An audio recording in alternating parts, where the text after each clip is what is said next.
Retour aux sources, l'émission qui vous ramène à la beauté, à la splendeur de l'islam tel qu'enseigné par le messager de la miséricorde, paix et bénédiction sur lui.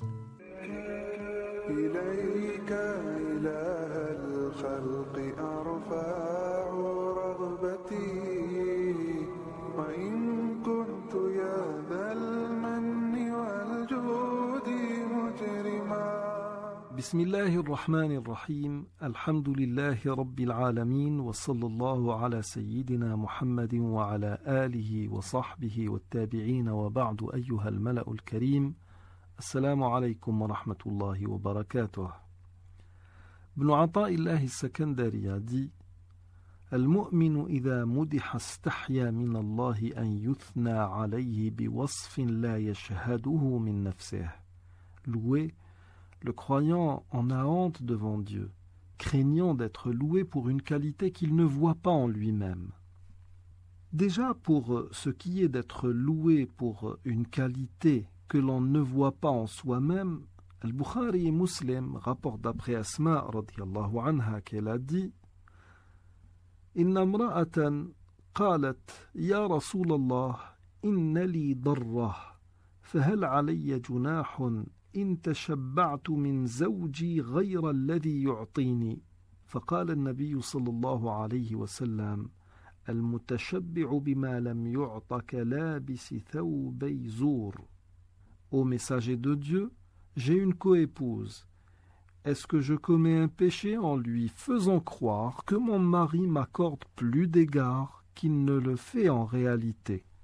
Le prophète alayhi salatu wassalam lui dit celui qui se vante de recevoir des égards qu'il ne reçoit pas en réalité est comme celui qui porte à tort la tenue d'une corporation à laquelle il n'appartient pas. Sachez que si l'on ne prend pas en considération cette maxime, il y a un risque que l'on s'habitue au mensonge et que l'on soit embarqué dans une logique qui n'a absolument rien à voir avec sa propre réalité.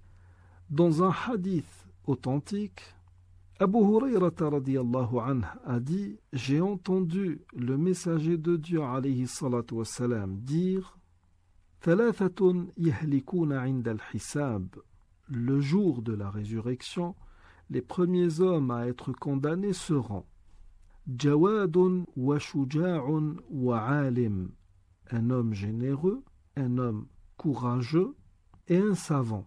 Ou bien il a dit أو عابد يؤتى بالجواد فيقال له ما صنعت فيقول يا رب أعطيتني مالا فوصلت الرحم وصنعت المعروف ابتغاء وجهك فيقال كذبت ولكنك فعلت ليقال إنك جواد أو كما قال فقد قيل فيهلك ويؤتى بالشجاع فيقال له ما صنعت فيقول يا رب قد جاهدت في سبيلك وقاتلت عدوك ابتغاء وجهك فيقال كذبت ولكن فعلت ليقال إنك شجاع وقد قيل ويؤتى بالعالم فيقال ما صنعت فيقول يا رب آتيتني علما فعلمت عبادك وأفشيت علمي ابتغاء وجهك فيقال كذبت ولكن فعلت ليقال إنك عالم فقد قيل فيهلك.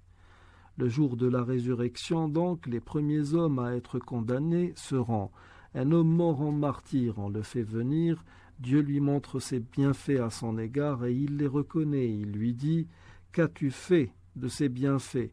Il répond « J'ai combattu pour ta cause jusqu'au martyr. » Dieu lui dit « Tu mens, mais tu as combattu pour que l'on dise « C'est un homme audacieux » ou bien courageux. Et on l'a dit. Il ordonne alors qu'on le traîne sur sa face et qu'on le jette au feu.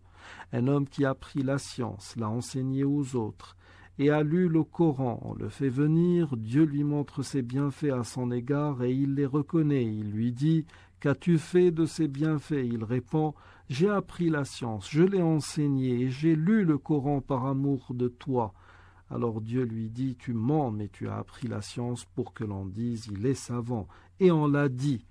Tu as lu le Coran pour que l'on dise « C'est un lecteur du Coran. » Et on l'a dit. Il ordonne alors de le traîner sur sa face et de le jeter au feu. Et puis en troisième position vient un homme à qui Dieu a assuré une situation aisée et lui a donné toutes sortes de richesses. On le fait venir, Dieu lui montre ses bienfaits à son égard et il les reconnaît. Il lui dit « Qu'as-tu fait de ces bienfaits ?» Il répond « Je n'ai pas laissé un seul domaine où tu aimes qu'on dépense sans y mettre mon argent. Je n'ai pas laissé un seul domaine où tu aimes qu'on dépense sans y mettre mon argent par amour de toi. » Dieu lui dit « Tu mens. Mais tu as fait cela pour que l'on dise « C'est un homme généreux » et on l'a dit. Il ordonne alors qu'on le traîne sur sa face et qu'on le jette au feu.